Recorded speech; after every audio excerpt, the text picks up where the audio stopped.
নমস্কার, দীপক টিভিতে আপনাদের সবাইকে স্বাগত। আপনারা নিশ্চয়ই যারা আমাদের চ্যানেলের প্রতিনিয়ত ভিউয়ার্স, আপনারা জানেন যে আমরা পৌরাণিক এবং শাস্ত্রিক কাহিনীর ওপরে বিশেষ ইউনিক কিছু তথ্য প্রায়শই বর্ণনা করে থাকি। আমরা প্রতিনিয়ত এইগুলির উপরে বিভিন্ন আপডেট দিয়ে থাকি। আজকে যে তথ্যটা আলোচনা করব, আজকে নয়, আজ থেকে আমরা 17টা এপিসোডের মধ্যে 51টি শক্তিপীঠ অর্থাৎ 51 পীঠে যে তথ্য আমরা জানি, আমরা একসঙ্গে 51 পীঠটি হয়তো অনেকের কাছে অজানা থাকে বা সঠিক তথ্য নেই। আমরা আজকে অত্যন্ত ডিটেলসভাবে প্রত্যেক দিন অর্থাৎ প্রতিটি এপিসোডে 3টি করে 17টিতে অর্থাৎ 51টি এপিসোডে আমরা 51 শক্তিপীঠের বিস্তারিত বর্ণনা জানব।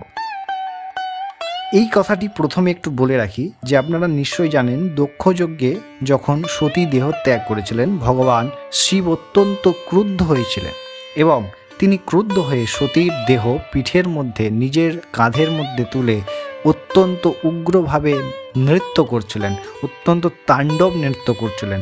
তাতে সমগ্র সৃষ্টি প্রায় ধ্বংসের মুখে পতিত হয়েছে।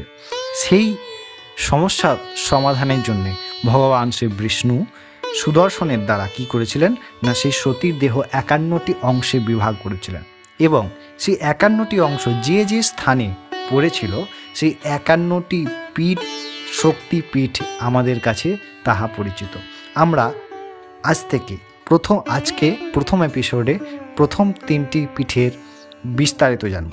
চলুন প্রথম শুরু করা যাক হিঙ্গুলা। এই হিঙ্গুলা হচ্ছে একটি জায়গা যেটি পাকিস্তানে অবস্থিত। এখানে সতীর অর্থাৎ মা সতীর ব্রহ্মরন্ধ্র পতিত হয়। এখানে দেবী কোটরি নামে পরিচিতা ও এখানের ভৈরব হলেন ভীমলোচন। এটি পাকিস্তানের সর্ববৃহৎ হিন্দু তীর্থ বলেও পরিচিত। এখানে দেবী গুহায় এক বিশেষ জ্যোতির রূপে বর্তমান, অর্থাৎ এখানে দেবীকে এক জ্যোতির প্রকাশে আমরা দর্শন করতে পারি। এখানে প্রায় প্রচুর হিন্দু তীর্থের জন্য যান। তো অবশ্যই আপনারাও যদি যেতে চান আপনারা যেতে পারেন। যদিও বা পাকিস্তানের একটি বিশেষ ব্যাপার আছে, অনেকে যেতে পারেন নাও পারেন, কিন্তু বেশিরভাগ হিন্দু আমাদের যান। দ্বিতীয় হচ্ছে করিপুরে কি হয়েছে, এখানে সতীর 3টি চোখ অর্থাৎ করিপুরে যে তীর্থস্থানটি আছে এটিও পাকিস্তানের করাচি থেকে খুব সামনে, এটিও পাকিস্তানের মধ্যেই পড়ছে। এটি সতীর 3টি চোখ পতিত হয় এবং এখানে দেবী মহিষ মর্দিনী রূপে পরিচিতা। এখানের ভৈরব হলেন ক্রোধীশ ভৈরব।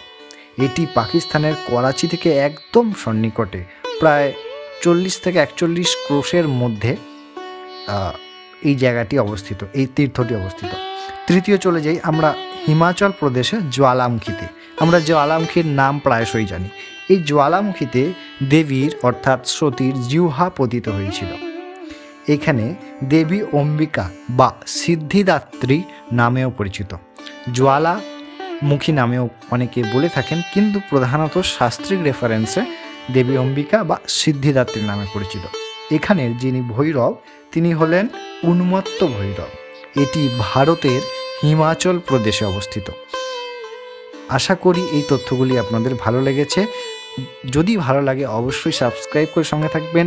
পরবর্তী এপিসোডে আমরা পরবর্তী 3টি সতীপীঠ অর্থাৎ শক্তিপীঠের সম্পর্কে আলোচনা করব। ততক্ষণ সবাই খুব ভালো থাকবেন, সুস্থ থাকবেন। নমস্কার।